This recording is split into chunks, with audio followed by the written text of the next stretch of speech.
Amigos televidentes, en estos momentos me encuentro afuera del cuarto de urgencias del Hospital de Panama Music porque hemos recibido informes del aparatoso accidente automovilístico que sufrió la cantante del grupo La Factoría, Joycey. También dentro de este automóvil también iba uno de los artistas. En estos momentos está llegando la ambulancia, vénganse por acá, vénganse por acá.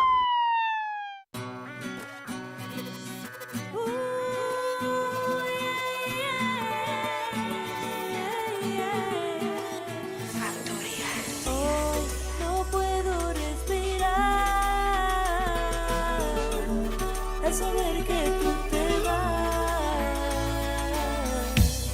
aunque no te vuelva a ver, yo no me resignaré.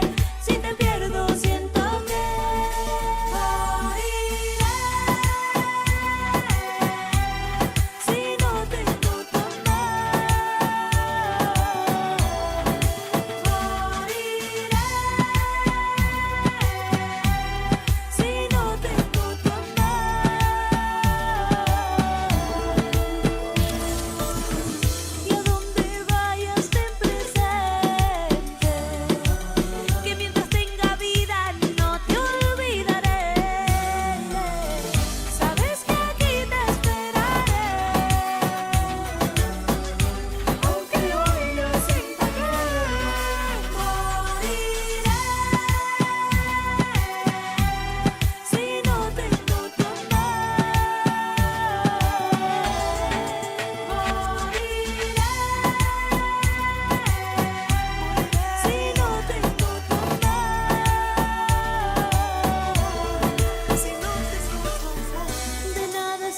Seguirte amando, de nada sirve cuando llore.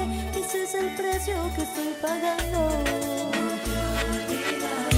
Aunque sé que tú te irás y que nada ni te detendrá, le pido a Dios que está en el cielo y a donde vayas ten presente que mientras tenga vida no te olvidaré.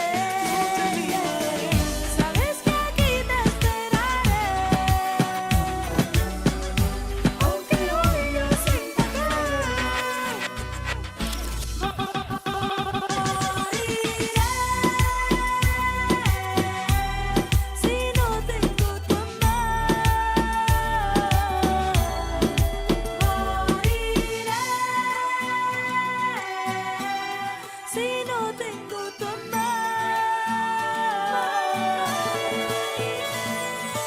no puedo respirar al saber que tú te vas. Aunque no te vuelva a ver, yo no me resignaré. Si te pierdo, siento